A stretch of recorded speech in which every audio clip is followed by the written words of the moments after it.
আমরা আশুরাকে উপলক্ষ করে আমরা রোজা রাখি। কি রাখি? রোজা রাখি। আশুরা রোজা আমরা রাখি না? আশুরা রোজা আমরা রাখি। সামনে আমাদের আসতেছে আশুরার দিন। আশুরা পালিত হবে রবিবারে। কি বারে? রবিবার, 6 জুলাই রবিবার, পবিত্র আশুরা। তো আশুরা উপলক্ষে আমরা কি রাখি? রোজা রাখি। এই আশুরা উপলক্ষে যে আমরা রোজা রাখি, এই আশুরার রোজাটা আমরা যদি ইতিহাস লক্ষ্য করি, রমজানের রোজা ফরজ হওয়ার আগে, রমজানের রোজা ফরজ হওয়ার আগে এই আশুরার রোজাটা ফরজ ছিল। কি ছিল? ফরজ ছিল। আল্লাহ রাসূল সাল্লাল্লাহু আলাইহি সাল্লাম মদিনায় হিজরত করার পূর্বে রমজানের রোজা ফরজ হওয়ার আগে যখন মক্কায় ছিলেন, কোথায় ছিলেন? মক্কায় ছিলেন, তখন তিনি এই আশুরা রোজা রাখতেন ফরজ হিসাবে। কি হিসাবে? শুধু তিনি রাখতেন না, কুরাইশ বংশের সবাই এই আশুরার দিনে কি রাখতেন? রোজা রাখতেন। কেন? কারণটা হলো এই জন্য যে ইব্রাহিম আলাইহিস সালামকে আল্লাহ তাআলা আশুরার দিনে দুনিয়াতে কি পাঠিয়েছেন। ইব্রাহিম আলাইহিস সালামকে আল্লাহ তাআলা আশুরার দিনে কি দুনিয়াতে পাঠিয়েছেন। তো ইব্রাহিম আলাইহিস সালামের ক্রমান্বয়ে বংশ দ্বারা যত কুরাইশ বংশ আছে, ইব্রাহিম আলাইহিস সালাম যেহেতু দুনিয়াতে ওই দিন আগমন করেছেন, এই জন্য তিনি শুকরিয়াতান ওই দিন রোজা রাখছেন। আশুরার দিন যেহেতু তিনি দুনিয়াতে আগমন করেছেন, এই জন্য তিনি শুকরিয়াতান কি রাখছেন? রোজা রাখছেন। তো ইব্রাহিম আলাইহিস সালামের সে ধারাবাহিকতায় ক্রমান্বয়ে কুরাইশ বংশের সবাই কি রাখতেন? এই রোজা রাখতেন। যেমনি আমাদের নবীও কি করতেন? এই রোজা কি রাখতেন। তখনও মদিনায় হিজরত করেন নাই, তখনও রমজান রোজা কি হয় নাই? ফরজ হয় নাই, আগের কথা, ফরজ হওয়ার আগের কথা। তাহলে ইতিহাস আমরা জানলাম তো আশুরা রোজা। এই আশুরা রোজা কিন্তু আগে ফরজ ছিল। কি ছিল? ফরজ ছিল, কিন্তু এখন হলো নফল। এখন কি? নফল। তা আগে ফরজ কে জন্য ছিল? যেহেতু রমজান রোজা তখনও কি হয় নাই? ফরজ হয় নাই। নবীজি আগে রোজা রাখতেন। মানে আদম আলাইহিস সালামের তওবা এই দিন আল্লাহ তাআলা কবুল করেছেন, তিনিও শুকরিয়াতান রোজা রাখছেন এই দিনে। এই জন্য আদম আলাইহিস সালাম থেকে শুরু করে, আদম আলাইহিস সালাম থেকে কি শুরু করে আমাদের নবীর আগ পর্যন্ত সমস্ত নবীরা এই দিনটাকে সম্মান করে মর্যাদা দিয়ে রোজা রাখতেন, যেহেতু এটা ফরজ ছিল। কি ছিল? ফরজ ছিল। এবং আস্তে আস্তে আস্তে আস্তে মুসা আলাইহিস সালামের জমানা। কার জমানা? মুসা আলাইহিস সালামের জমানা। মুসা আলাইহিস সালামের জমানায় মুসা আলাইহিস সালাম কে যখন আল্লাহ তাআলা ফেরাউনের হাত থেকে মুক্ত করছেন, কি করছেন? মুক্ত করার পরে ফেরাউনকে আল্লাহ তাআলা বাহারে কুলজুম, যেটাকে লোহিত সাগর বলা হয়। কি বলা হয়? লোহিত সাগর। ফেরাউন সহকারে, ফেরাউনের দল বল সহকারে সবাইকে সেই বাহারে কুলজুমের মধ্যে আল্লাহ তাআলা ডুবাইয়া মাইরা ধ্বংস করে দিচ্ছেন। এই যে এটা হলো সরাসরি হাদিস, বুখারী শরীফের হাদিস, বুখারী এবং মুসলিম শরীফের হাদিস। মুসা আলাইহিস সালাম এবং ফেরাউন আলাইহিস সালামের ফেরাউনের ঘটনা। তো যখন ধ্বংস করে দিলেন, মুক্ত হয়ে গেলেন ফেরাউন থেকে কি হয়ে গেলেন? মুক্ত হয়ে গেলেন মুসা আলাইহিস সালাম। এজন্য তিনি শুকরিয়াতান ওই দিন কি রাখছেন? রোজা রাখছেন।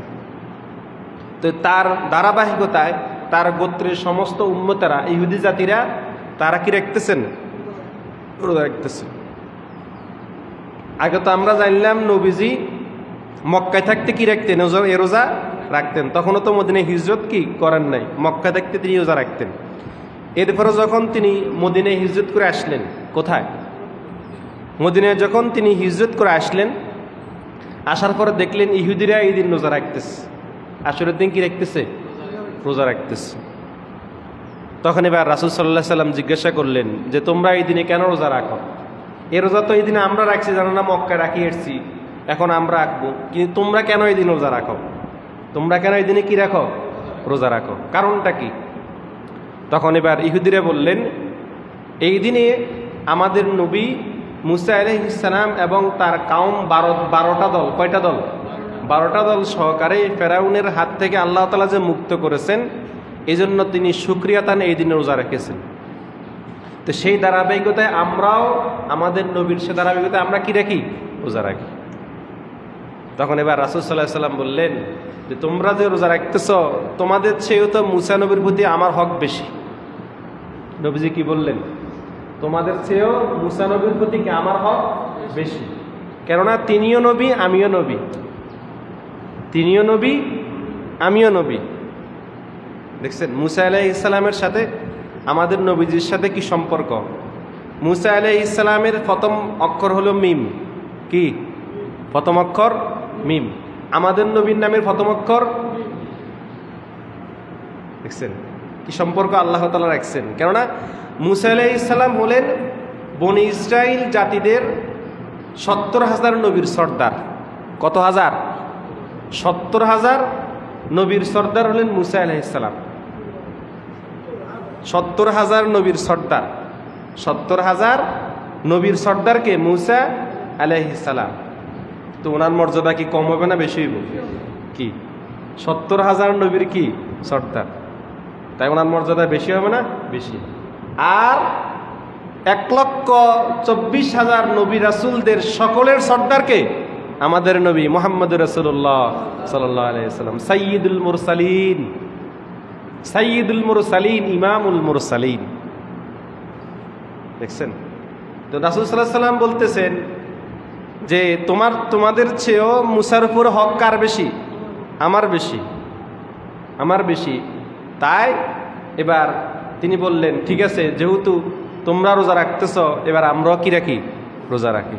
রাসূল সাল্লাল্লাহু আলাইহি সাল্লাম ওই বছর তিনি আশুরার দিন কি রাখছেন? রোজা রাখছেন। আশুরার দিন রোজা রাখেন। তিনি সাহাবী বলতেছেন, বর্ণনাকারী বলতেছেন যে রাসূলুল্লাহ সাল্লাল্লাহু আলাইহি সাল্লাম রোজা রেখেছেন, ও আমারা বিসিয়ামিহি, তিনি নিজে রোজা রেখেছেন এবং আমাদেরকে রোজা রাখার জন্য কি নির্দেশ দিয়েছেন।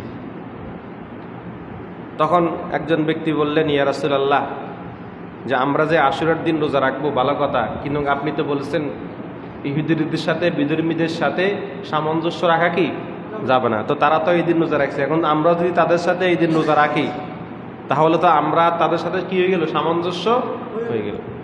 তখন রাসূল সাল্লাল্লাহু আলাইহি ওয়াসাল্লাম বলতেছেন, লাইম বাকিতু ইলা কাবিলিন লা আসুমান্নাত তাসিআ, আমরা যে এই বছর রোজা রাখলাম, তবে ইনশাআল্লাহ যদি আমি আগামী বছর বেঁচে থাকি, আমি যদি আগামী বছর কি রাসূল সাল্লাল্লাহু পরবর্তী বছর আর দুনিয়াতে ছিলেন না, যদি আমি আগামী বছর বেঁচে থাকি, লাইন বাকিতু ইলা কাবিলিন লা আসুমান্নাত তাসিআ, আমি যদি আগামী বছর বেঁচে থাকি তাহলে আমি এই আশুরার রোজার সাথে আমি নবমতম দিনও একটি রোজা রাখবো।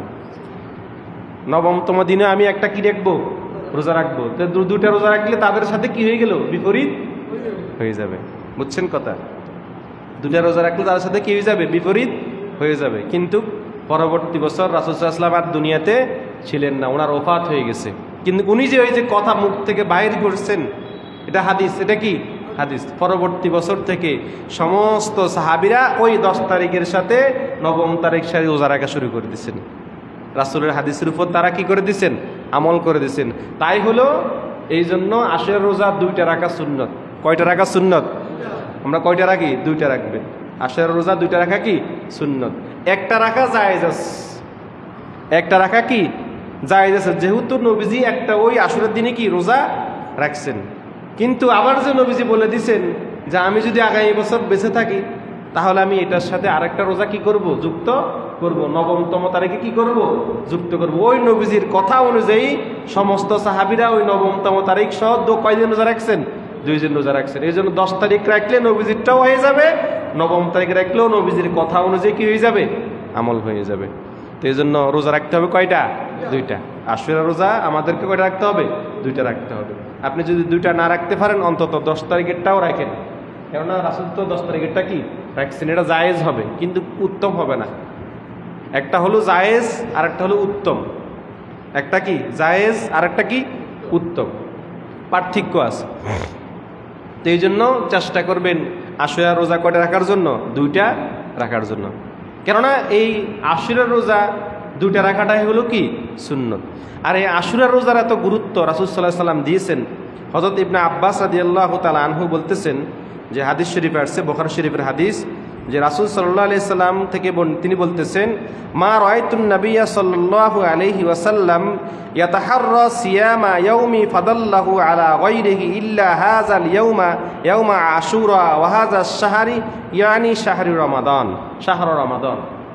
যে আমি রাসূল সাল্লাল্লাহু আলাইহি সাল্লামকে রমজানের পরে, রমাদান মাসের পরে আশুরা রোজা রাখার জন্য যে পরিমাণ গুরুত্ব দেখেছি, অন্য কোনো রোজা রাখার জন্য সেই পরিমাণ গুরুত্ব নবীজিকে আমি কি দেখি নাই। মানে রমাদানের রোজা রাখার পরে, রমাদান রোজা কি রাখার পরে যখন রমজান রোজা ফরজ হয়ে গেছে, যখন রমজান রোজা কি হয়ে গেছে ফরজ হয়ে গেছে, তখন আশুরার ফরজিয়াত কি হয়ে গেছে মানসুক হয়ে গেছে।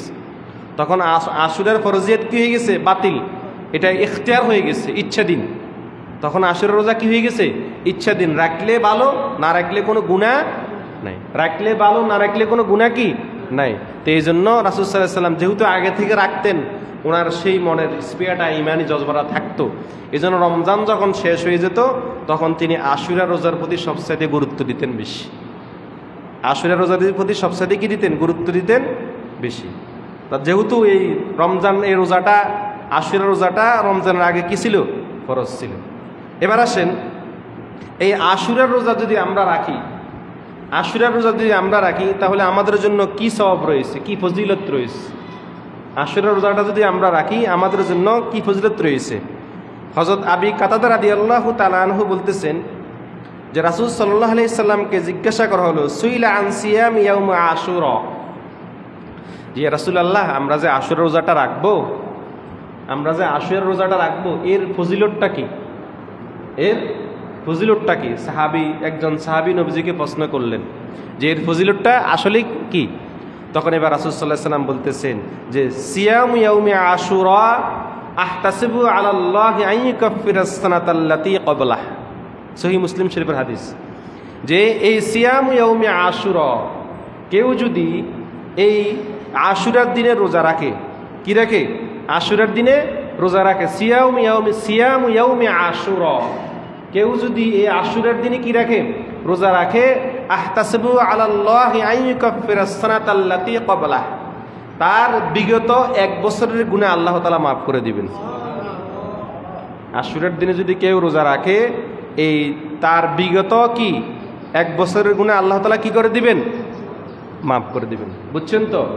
চেষ্টা করবেন ইনশাআল্লাহ রাখার জন্য। যেহেতু এই আশুরার রোজাটা অনেক নবীরা আশুরার দিন কি রাখছেন রোজা রাখছেন, আমাদের নবীজিও রমজান রোজা ফরজ হওয়ার আগে আশুরা রোজা কি রেখেছেন। তো সেজন্য চেষ্টা করবেন অন্তত ওই একটা না, কয়টা রাখবেন দুইটা। তাহলে রোজা রাখতে হলে দুইটা রাখতে হলে আপনাকে 9 তারিখ 10 তারিখ অথবা 10 তারিখ 11 তারিখ, 9 তারিখ 10 তারিখ অথবা 10 তারিখ 11 তারিখ। তো সেই হিসাবে আমাদের যেহেতু আশুরা রবিবার হয়, তো দুইটা রাখতে হলে রাখবেন শনিবার রবিবার অথবা রবিবার সোমবার, শনিবার রবিবার অথবা কি রবিবার সোমবার, দুইটা রাখতে হবে। কয়টা? ওই যে ইহুদিদের সাথে বিপরীত করতে হবে না, যদি একটা রাখতে তাহলে ইহুদির সাথে মিল হয়ে যাবে। তো মিল করার দরকার কি, নবী তো বলছেন যে আমি আগামী বছর বেঁচে থাকলে আমি কি রাখবো, নবমতম দিনেও কি রাখবো রোজা রাখবো। তো এই জন্য চেষ্টা করবেন ভালো হবে সবচাইতে নবমতম দিন 10মতম দিন, নবমতম দিন 10মতম দিন, এই দুদিন রোজা রাখার জন্য চেষ্টা করবেন। আগের দিন 10এর দিন, আর যদি আগের দিন না রাখতে পারেন 10তম দিন আবার কি 11তম দিন। কথা বুঝছেন? 10তম দিন আবার 11তম দিন এই কি রাখবেন রোজা রাখবেন। কথা বুঝতেছেন? এখন এবার আসেন এই আশুরার দিনের রোজা রাখার বিষয়ে আমরা এই আরেকটা ফজিলত সম্পর্কে আমরা জানব, যেটা রাসূল সাল্লাল্লাহু আলাইহি সাল্লাম নিজে আশুরার দিনে রোজা রাখার ব্যাপারে আদেশ করেছেন। কি? তিরমিজি শরীফের হাদিস, হযরত ইবনে আব্বাস রাদিয়াল্লাহু তাআলা আনহু বলতেছেন, আনা ইবনে আব্বাসিন ক্বালা আমারা রাসূলুল্লাহ সাল্লাল্লাহু আলাইহি ওয়াসাল্লাম বিসাউমি আশুরা ইয়াউমাল আশির, রাসূল সাল্লাল্লাহু আলাইহি সাল্লাম আমাদেরকে বিসাউমি আশুরা, তিনি আমাদেরকে আদেশ করেছেন রোজা রাখার জন্য আশুরার দিনে ইয়াউমাল আশির। আশুরার দিনে রাসূল সাল্লাল্লাহু আলাইহি সাল্লাম আমাদেরকে রোজা রাখার জন্য কি করেছেন আদেশ করেছেন। এটা হলো নবীজির কি আদেশ, এটা হলো নবীজির কি আদেশ। তো তাহলে নবীজির আদেশ আমাদেরকে মানতে হবে না? মানতে হবে। এটা সুন্নত, এটা কি সুন্নত, এটা অবশ্যই রাখার জন্য কি করবেন চেষ্টা করবেন। আবার এই আরেকটা এই আশুরার দিনের রোজা রাখার ফজিলত সম্পর্কে আমরা আরেকটা হাদিস বলবো। আগে তো একটা হাদিস আমরা বলছি, এবার আসলে আমরা আরেকটা হাদিস বলবো। এক নুজহাতুল মাজালিস নামক হাদিসের কিতাবের মধ্যে স্পষ্ট হাদিসটি এসেছে এভাবে যে মান সামা ইয়াউমা আশুরা, মান সামা ইয়াউমা আশুরা, যেই ব্যক্তি আশুরার দিনে রোজা রাখলো, যেই ব্যক্তি আশুরার দিনে কি রাখলো রোজা রাখলো, ফাকান্নামা সামাদ দাহরা কুল্লাহ, সে যেন পুরা বছর রোজা রাখলো। ফাকান্নামা সামাদ দাহরা কুল্লাহু, সে যেন পুরা বছরে কি রাখলো? রোজা রাখলো। মানে যে ব্যক্তি আশুরার দিন রোজা রাখবে সে যেন ওই একটা রোজার দ্বারা তার কি পুরা বছরে রোজা রাখার কি সওয়াব পেয়ে গেল। দেখছেন কত গুরুত্বপূর্ণ রোজা, এটা খেয়াল রাখবেন, ইনশাআল্লাহ রাখার চেষ্টা করবেন। তো এই যে আশুরার দিন সম্পর্কে আমরা জানলাম, আশুরার দিনে আমাদেরকে কি করতে হবে? রোজা রাখতে হবে। যদি রোজা রাখতে না পারেন অন্তত কিছু নফল ইবাদত করেন না, কোরআন তেলাওয়াত করেন, জিকির আজকার করেন, তাসবিহ তাহলিল করেন, নামাজ পড়েন, এগুলা চেষ্টা করবেন ইনশাআল্লাহ। কি করবেন? চেষ্টা করবেন রাখার জন্য। অন্তত কিছু না পারেন 2টা রোজা রাখেন। নবমতম দিন, 10মতম দিন কি রাখলেন? রোজা রাখলেন। এই রোজা রাখলে কি হইব? একটা রোজা আপনার পুরো বছর রোজা রাখার কি সব, এবং একটা রোজা আগামী বিগত বছরের গুনাহ কি মাগ। ওই যে রাসূল সাল্লাল্লাহু আলাইহি ওয়াসাল্লাম বলতেছেন, সিয়াউমি ইয়াউমি আশুরা আহতাসিবু আলাল্লাহি আন ইউকাফিরা সানাতাল্লাতী ক্বাবলা। কেউ যদি আশুরার দিনে রোজা রাখে আল্লাহ তাআলা তার একটা রোজার বিনিময়ে বিগত 1 বছরের গুনাহ মাফ করে দিবেন। আবার এই যে হাদিসটা আমরা একটু আগে বললাম যে কি, মান সামা ইয়াউমা আশুরা ফাকান্নামা সামাদ দাহরা কুল্লাহু, কেউ যদি এই আশুরার দিনে একটি রোজা রাখে তাহলে সে যেন পুরো বছর রোজা রাখার সওয়াব পেয়ে গেল। যেটা হলো আশুরার দিনের রোজা। কি যেটা আশুরার যে রোজা, চেষ্টা করবেন ইনশাআল্লাহ রাখার জন্য। পারবেন না ইনশাআল্লাহ? তা 2টা রাখবেন। কয়টা? 2টা রাখার জন্য চেষ্টা করবেন, যেহেতু 2টা রাখাটাই সুন্নত। 2টা রাখাটাই কি সুন্নত। আর একটা যদি নাও পারেন অন্তত একটা হলেও কি রাখবেন, যেহেতু একটা নবীজি একদিন কি দেখেছেন। কিন্তু আবার নবীজি বলে গেছেন পরের বছর যদি আমি জীবিত থাকি তাহলে আমি 2টা কি রাখবো। তো যেহেতু পরের বছর নবীজি জীবিত ছিলেন না তাই উনি 2টা রাখতে সুযোগ পান না, কিন্তু জীবিত থাকলে ঠিকই কিন্তু কি রাখতেন? রোজা রাখতেন। তো ওনার ওই হাদিসের কথা অনুযায়ী সমস্ত সাহাবীরা কি করছেন? পরবর্তী বছর থেকে 2টা রোজা রেখে আসছেন। কথা বুঝেছেন? এখন এবার আসেন